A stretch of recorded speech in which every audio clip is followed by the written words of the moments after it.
SC వర్గీకరణకు సై 3 గ్రూపులుగా 59 కులాలు. మాదిగలున్న గ్రూప్ 2లోని కులాలకు 9% రిజర్వేషన్లు. మాలలు ఎక్కువగా ఉన్న గ్రూప్ 3లోని కులాలకు 5% రిజర్వేషన్లు. అత్యంత వెనుకబడ్డ 15 కులాలకి 1% రిజర్వేషన్. 4 సిఫారసులతో జస్టిస్ షమీం అఖ్తర్ నివేదిక. క్రిమిలేయర్ ప్రతిపాదనను తిరస్కరించిన ప్రభుత్వం, నివేదికను ఆమోదించిన ఉభయ సభలు. అసలు ఈ క్రిమిలేయర్ విషయంలో అంటే ఏదైనా ఉన్నత స్థానం పొందినటువంటి మాల మాదిగ ఆర్ ఇంకేదైనా ఈ ఎస్సీలకు చెందిన వ్యక్తులు ఆ కుటుంబము వాళ్ళు ఇంకొక జనరేషన్కి ఆ రిజర్వేషన్ని కోల్పోవడం అన్నది క్రిమిలేయర్. అది పెట్టాలి అనే డిమాండ్ వినిపించింది. కొంతమంది ఏమో దాన్ని రుద్దడం కాకుండా స్వచ్ఛందంగా ఎవరైతే దీని ద్వారా ఈ రిజర్వేషన్ ద్వారా లబ్ధి పొందిన కుటుంబాలు ఉన్నాయో వాళ్ళు ఆ రిజర్వేషన్ ఫలాలను నెక్స్ట్ జనరేషన్కి వెళ్లకుండా చూసుకోవాల్సిన బాధ్యత వాళ్ళ మీదనే ఉందన్నది ఇంకొంతమంది వాదిస్తున్నారు. ఏదేమైనా ఈ క్రిమిలేయర్ ప్రతిపాదన మాత్రం గవర్నమెంట్ తిరస్కరించింది. అంటే ఈ నివేదిక ఏదైతే షమీం అఖ్తర్ నివేదిక తిరస్కరించింది. మొత్తం 2 ఉభయ సభలు, శాసనసభ అండ్ శాసన మండలి ఎస్సీ వర్గీకరణకు సంబంధించిన నివేదికని ఆమోదించినాయి. రాష్ట్రంలో ఎస్సీ వర్గీకరణ అమలుకు ఉభయ సభలు పచ్చజెండా ఊపాయి. సుప్రీంకోర్టు తీర్పు అనంతరం ఎస్సీ వర్గీకరణపైన రాష్ట్ర ప్రభుత్వం నియమించిన జస్టిస్ షమీం అఖ్తర్ ఏకసభ్య కమిషన్ 4 సిఫారసులు చేసింది.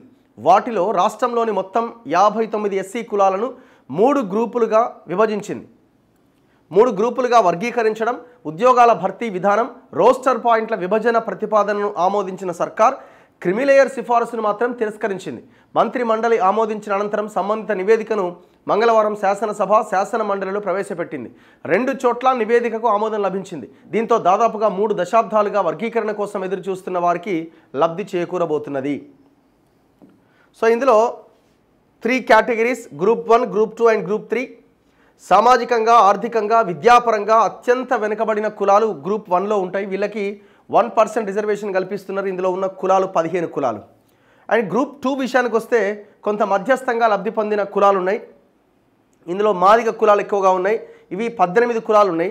వాళ్ళకి 9% రిజర్వేషన్. నెక్స్ట్ గ్రూప్ 3 విషయానికి వద్దాం.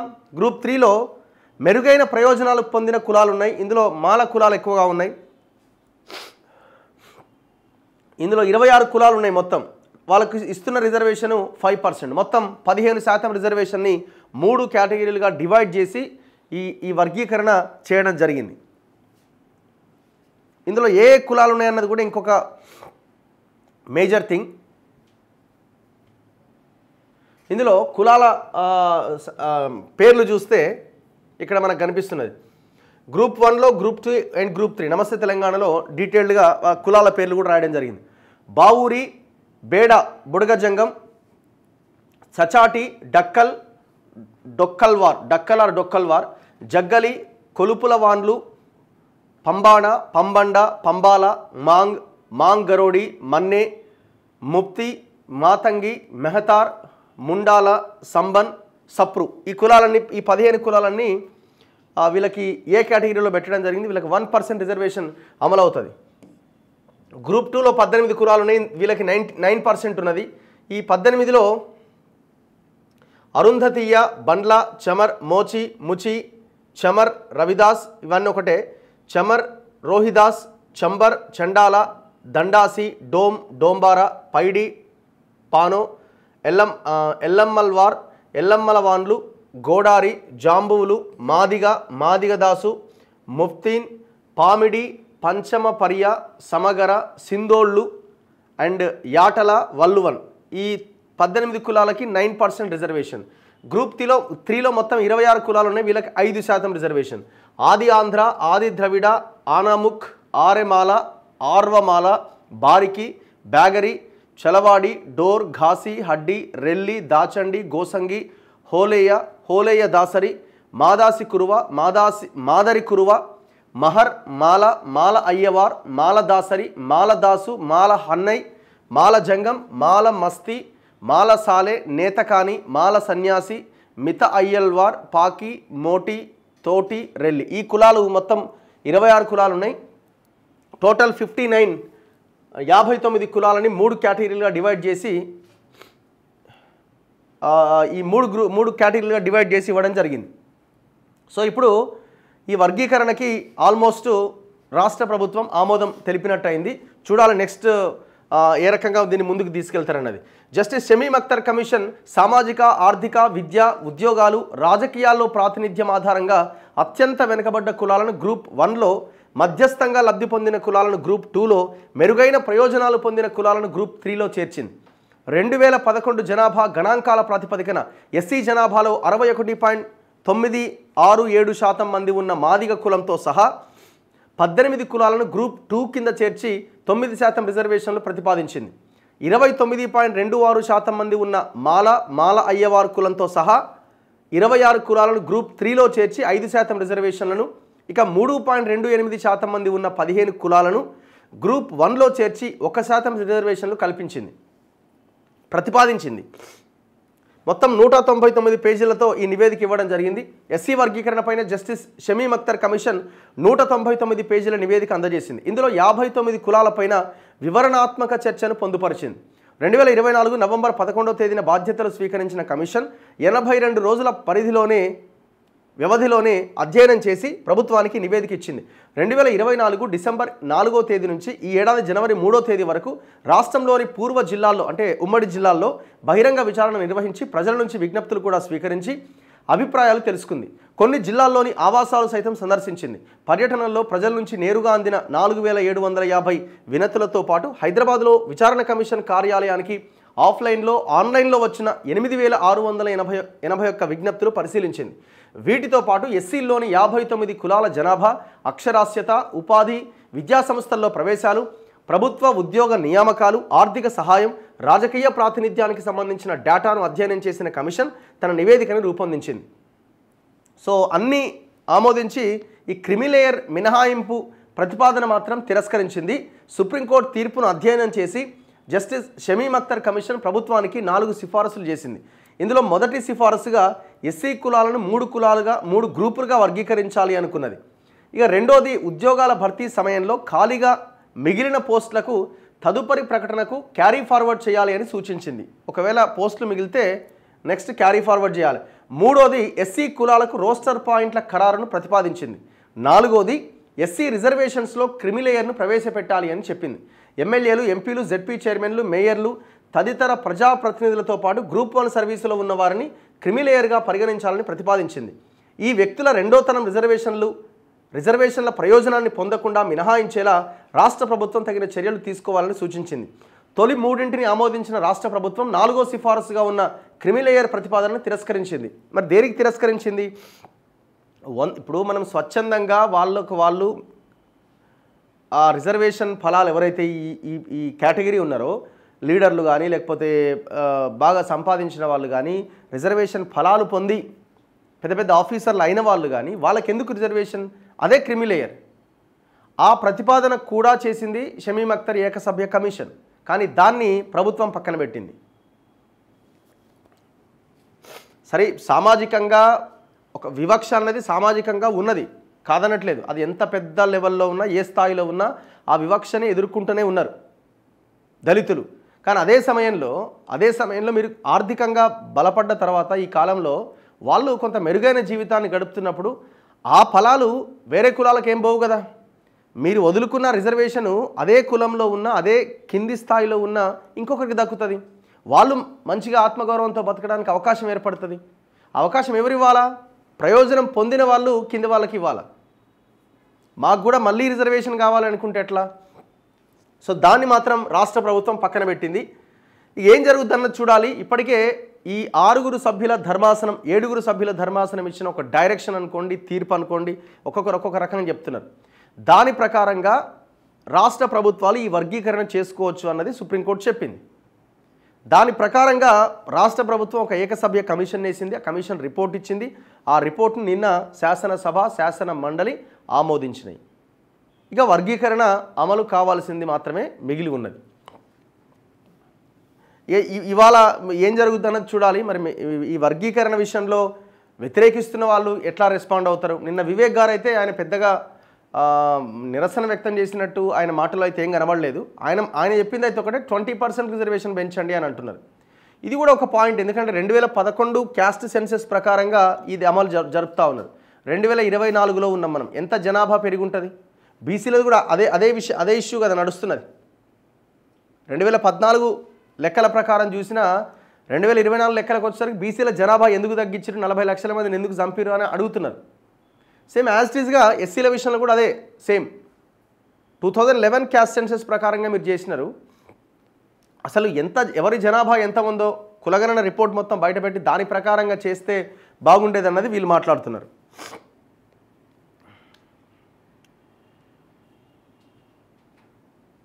ఒక్కసారి ఈ రిజర్వేషన్ విషయానికి సంబంధించి డాక్టర్ విశారదన్ గారికి ఒకసారి కాల్ చేద్దాం.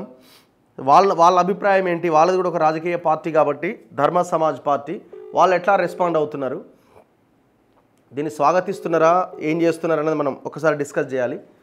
ప్రొఫెసర్ గాలి వినోద్ కుమార్ లాంటి వాళ్ళైతే హర్షం వ్యక్తం చేస్తున్నారు. వాళ్ళు కూడా ఏకసభ్య కమిషన్కి రిక్వెస్ట్ పెట్టుకున్నారు.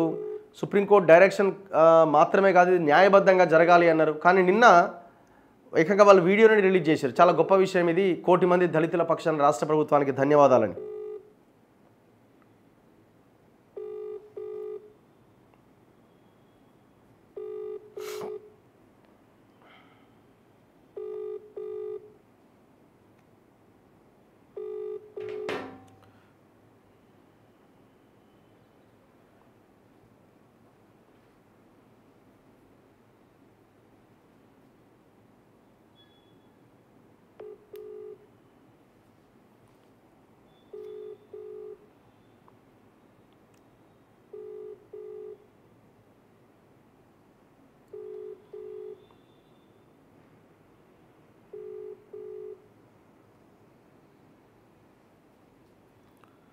ఫోన్ లిఫ్ట్ చేయట్లేదు.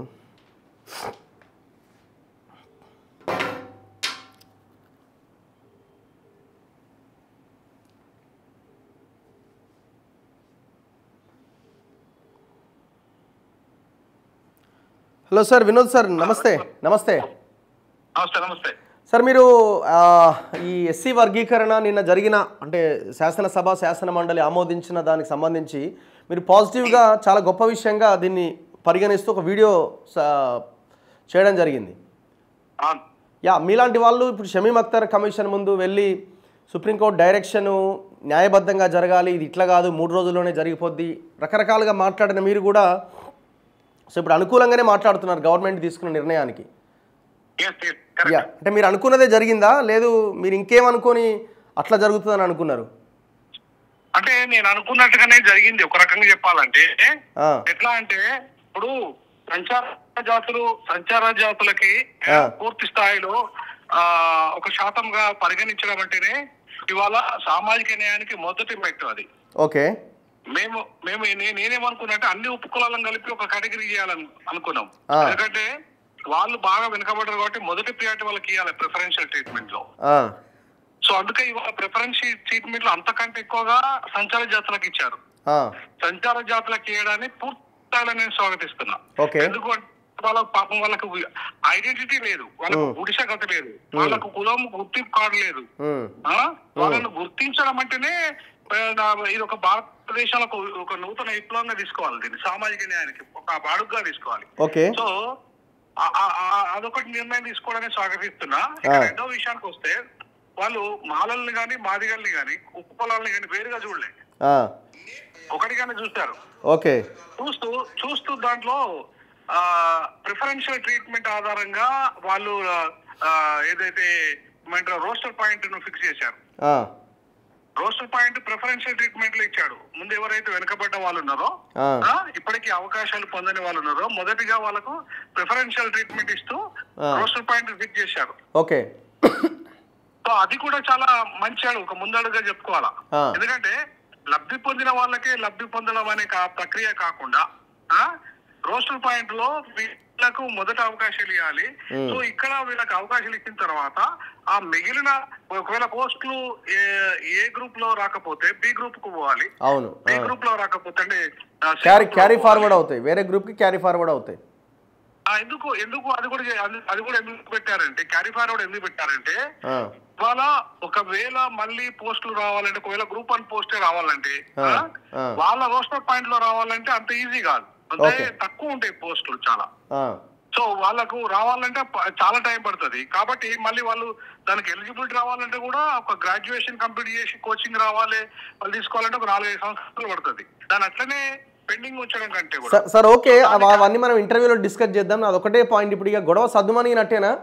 ఇప్పుడు 2 వర్గాలుగా విడిపోయి ఇటు మీటింగ్ అటు గొడవ సద్దుమణగాలి. ఆయన తప్పులుగా ఉంటే అమరావతిలో కొట్టుకోవాలి. ఎందుకంటే ఇంకా అక్కడ అసెంబ్లీ ఆమోదం రాలేదు. ముఖ్యమంత్రి కేవలం ఇంకా ఏకసభ్య కమిషన్ లెక్కల మీదే ఉన్నాడు. ఇంకా రెండవది ఢిల్లీలో కొట్టాలి. ఎందుకంటే అక్కడ చాలా ఒక పంజాబ్, హర్యానా అంటే 2-3 రాష్ట్రాలు, 2 రాష్ట్రాలు తప్ప మిగతా వీళ్ళ అధికారంలో రాష్ట్రాలలో ఎక్కడ కూడా వర్గీకరణ జరగలేదు. ఓకే. సో కాబట్టి అక్కడ కొట్టాలి ఢిల్లీలో అయినా. ఇక్కడ సుప్రీంకోర్టు డైరెక్షన్ ప్రకారం ఇక్కడ చేసుకోవడానికి అవకాశం ఉంది కదా, దాని ప్రకారంగా వీళ్ళు చేస్తాం అంటున్నారు కదా. మరి రాష్ట్రంలో అయితే ఈ గొడవ సద్దుమణిగినట్టేనా ఇంకేమైనా? నిన్న వివేక్ గారు మాట్లాడుతూ కూడా ఆయన రిజర్వేషన్స్ నెంబర్ పెంచాలి అన్నారు తప్ప వ్యతిరేకించినట్టయితే ఇక్కడ కనబడలే. వర్గీకరణ సూత్రప్రాయంగా వ్యతిరేకించట్లేదు, మొదటి నుండి వ్యతిరేకించట్లేదు. వాళ్ళ సభలో కూడా ఆయన వ్యతిరేకించలే. ఆయన పెట్టిన సభలో కూడా ఆయన వర్గీకరణ వ్యతిరేకించలే. ఆయన మమ్మల్ని చిత్రాన్ని బదనాం చేయడాన్ని మాత్రమే వ్యతిరేకించాడు ఆయన. ఓకే, అంతే తప్ప వర్గీకరణ సూత్రప్రాయంగా ఆయన వ్యతిరేకించలే. ఓకే, కాకపోతే పెంచమన్నాడు, పంచమన్నాడు ఆయన. Right sir, thank you. మనం ఇంటర్వ్యూలో కలుద్దాం మళ్ళీ. Thank you. రైట్. సో ఇది ప్రొఫెసర్ గాలి వినోద్ గారు చెప్తున్న ఆ మాట. అండ్ ఈ ఎస్సీ రిజర్వేషన్ అంశాన్ని ప్రధానంగా కొంతమంది చాలా క్లియర్గా వాళ్ళు న్యాయబద్ధంగా జరగాల్సిన అవసరం ఉంది, సుప్రీంకోర్టు డైరెక్షన్ రాంగ్ డైరెక్షన్ ఇచ్చింది, తప్పుడు తీర్పు ఇచ్చిందన్న అభిప్రాయాన్ని కూడా చాలామంది వ్యక్తం చేయడం జరిగింది.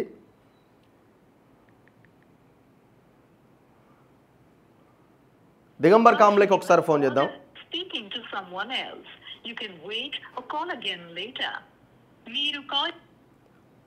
అన్న నమస్తే కాంబ్లే గారు. నమస్తే అండి. మీరు లైవ్లో ఉన్నారు సార్, నేను రఘు మాట్లాడుతున్నా. నమస్తే. ఇప్పుడు ఈ వర్గీకరణ మీద మనం డిస్కస్ చేస్తున్నాము. ఇవాళ అన్ని పేపర్స్లో అదే వార్త. నిన్న అసెంబ్లీలో షమీమ్ అఖ్తర్ నివేదికకి 2 సభలు ఆమోదం తెలిపినాయి కదా. అవును. సో మీరు అనుకున్న డైరెక్షన్లోనే వెళ్తున్నదా, ఇంకా మీరేమైనా అబ్జెక్ట్ చేస్తున్నారా? అనుకున్న డైరెక్షన్ నేను వెళ్ళట్లేదు. సుప్రీంకోర్టు ఇచ్చినటువంటి గైడ్ లైన్స్ ను రాష్ట్ర ప్రభుత్వము ఫాలో కాలేదు. ఓకే. సరైన ఎంపిరికల్ డాటా అంటే అనుభవదారుల డాటా తీసుకోవాలా. అనుభవదారుల డాటా తీసుకోవాలంటే ఫస్ట్ మీరు సెన్సెస్ బేస్ చేసుకోవాలా. ఓకే. 2014లో రాష్ట్ర విభజన తర్వాత 2011 సెన్సెస్ ను మీరు ఎలా పరిగణలోకి తీసుకుంటారు? కొత్త సెన్సెస్ జరగాల. సరే, రాష్ట్ర ప్రభుత్వం చేసిందంటే దానికి రాజ్యాంగబద్ధత, చట్టబద్ధత లేదు. ఓకే. ఆల్రెడీ బీహార్ రాష్ట్రం చేస్తే బీహార్ రాష్ట్రము చేసినటువంటి సెన్సెస్ ఏదైతే ఉందో చెల్లదు అని సుప్రీంకోర్టే జడ్జిమెంట్ ఇచ్చింది. ఓకే. అటువంటిప్పుడు తెలంగాణ రాష్ట్ర ప్రభుత్వం ఏ బేసిస్ మీద సెన్సెస్ చేసింది, దానికి చట్టబద్ధత లేనప్పుడు. రెండవ విషయము, షమీమ్ అఖ్తర్ ఎవరు అసలు ఎస్సీల విషయంలో ఈ డాటా కలెక్ట్ చేయడానికి? ఎస్సీల విషయంలో రాష్ట్ర ప్రభుత్వమైనా కేంద్ర ప్రభుత్వమైనా ఏ నిర్ణయం తీసుకునేది ఉన్నా ఆర్టికల్ 338 క్లాస్ 9 ప్రకారం జాతీయ ఎస్సీ కమిషన్ ను సంప్రదించాలి. రాష్ట్ర ప్రభుత్వం జాతీయ ఎస్సీ కమిషన్ ను సంప్రదించకుండా సొంత నిర్ణయంతో షమీమ్ అఖ్తర్ ను నియమించి ఏదో తూతూ మంత్రంగా ఇవన్నీ చేసింది. కానీ ఇది రేపు కోర్టులో నిలబడినటువంటి అంశం. ఇది అంటే మీ నిరసన ఇంకా కొనసాగుతుందా దీని మీద? ఖచ్చితంగా కొనసాగుతుంది. మీరు సుప్రీంకోర్టు గైడ్ లైన్స్ లే ఫాలో కాలేదు. అసలు సుప్రీంకోర్టు గైడ్ లైన్స్ రాజ్యాంగబద్ధంగా లేవు అంటే సుప్రీంకోర్టు ఇచ్చిన డైరెక్షన్ అన్న రాష్ట్ర ప్రభుత్వం ఫాలో కావాలి కదా. మరి నిన్న వివేక్ గారు ఎక్కడ అంటే అంత పెద్ద నిరసన అయితే ఏం లేదు కదా, మీరు చెప్పిన పాయింట్స్ ఏమైనా కోట్ చేయలేదు. ఆయన చాలా క్లియర్ గా మాట్లాడాడు. ఎంపిరికల్ డాటా సరిగ్గా తీసుకోవాలి, అదే 20% కి పెంచాలి రిజర్వేషన్ అని కూడా చెప్పడం జరిగింది. మేము ఆల్రెడీ జనాభా పెరిగి ఉంది కాబట్టి 100% 20% కు రిజర్వేషన్ పెంచాలి. మేమేమనుకున్నామంటే అన్ని కులాలకు న్యాయం జరగాలంటే ఇప్పుడు మీరు హోమోజీనియస్ కమ్యూనిటీ కాదు హెట్రోజీనియస్ కమ్యూనిటీ అంటే ఇప్పుడు ఏ గ్రూప్ లో పెట్టిన కులాలు బి గ్రూప్ లో పెట్టిన కులాలు సమానంగా ఎట్లయితాయి? మీరే అంటున్నారు సమానం కాదని. సమానం కానప్పుడు మీరు 59 భాగాలు చేయాలి దానికి. ఓకే, ఇప్పుడు ఏ గ్రూప్ లో సుమారు 15-16 కులాలు వస్తాయి, బి గ్రూప్ లో నియర్లీ అబౌట్ 25-26 కులాలు వస్తాయి. మీరు ఏ విధంగా వాళ్ళను ఏబి గ్రూప్ లో పెడతారు? రెండవది సరే మీరు పెట్టారు చేస్తా అంటే తమిళనాడు మోడల్ ప్రకారం చేస్తే ఎవరికి ఏ అన్యాయం జరగదు, లొల్లి ఉండదు. ఉన్న జనాభా ప్రకారం రిజర్వేషన్ పెంచినటువంటి రిజర్వేషన్ ను ఎవరైతే ఇప్పటివరకు రిజర్వేషన్ కు హక్కులకు నోచుకోలేదో వాళ్లకు ప్రియారిటీ ఇస్తూ వాళ్ళకు తిరిగి ఈ 15% అవకాశం ఇస్తే లొల్లే ఉండదు. Right sir, thank you. మళ్ళీ మనం డిస్కస్ చేద్దాం. Thank you. సో ఎవరి వాదన వాళ్ళది. మొత్తానికైతే నిన్న షమీమ్ అఖ్తర్ నివేదికకైతే ఆమోదం దొరికింది 2 శాసనసభ అండ్ శాసన మండలిలో. నెక్స్ట్ మరి వర్గీకరణ అమలు అంశాన్ని ఏ రకంగా ముందుకు తీసుకెళ్తారు, ఎట్లాంటి అభిప్రాయాలు వస్తాయి ఇంకా అన్నది రాబోయే రోజుల్లో చూడాలి. మందకృష్ణ మాదిగ గారు ఇక్కడ చాలా కీ పాయింట్. ఆయన ఎట్లా రియాక్ట్ అవుతారు మరి వాళ్ళ మేబీ నేను అనుకోవడం ఆయన ప్రెస్ మీట్ పెట్టే అవకాశాలు ఉండొచ్చు. దీని మీద ఆయన రియాక్షన్ ఏంటి, ఎట్లా రియాక్ట్ అవుతారు అన్నది చూడాలి.